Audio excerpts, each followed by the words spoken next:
બટેટાના ગાંઠિયા બનાવવાની રીત.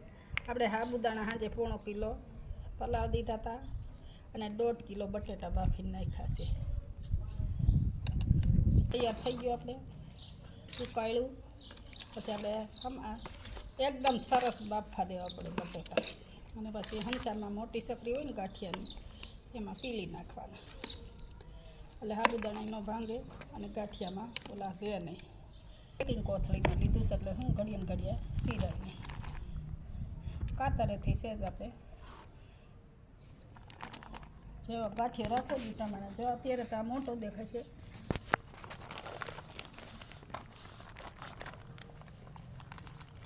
એટલે તૂટે નહીં અને એકદમ જલ ફ્રેશથી પડે છે ગાંઠિયો એકદમ સરસ.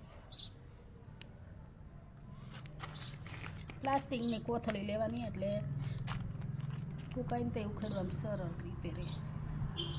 કડક જેમ બને કોથળી કડક હોય ને લૂઝમાં ન હાલે. આપણે પાપડ સાફરીમાં હું કહીને એવી રીતના મસાડી ન હાલે તો કટકા થઈ જાય. આપણે હુકાય ત્યારે હોતે બતાવીશું ને તળીને હોત બતાવીશું.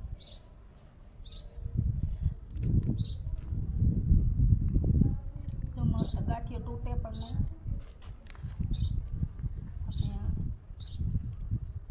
જેમ બને એમ ટૂંકું લુગડું હોય તો વધારે સારું રહે. આપણે ફરતી રીતે પાડીએ. આપણે મરચાં કટકી નાખી છે, પછી લીંબુ પાવડર નાખ્યું છે, થોડુંક લીંબુ નાખ્યું છે એટલે ખટાશ માથે અને તીખી મરચી નાખી છે.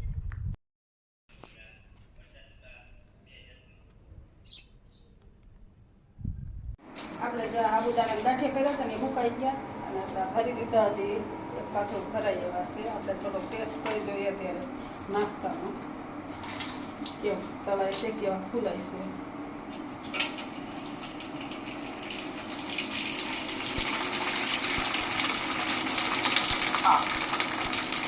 સરસ વગર છે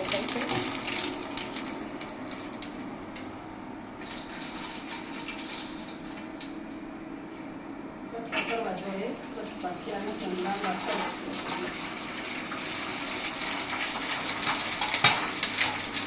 વેફરી મસ્ત છે. હાલો તમે પણ ગાંઠિયા સાબુદાણાના ગાંઠિયા મળીએ બીજા બ્લોગ.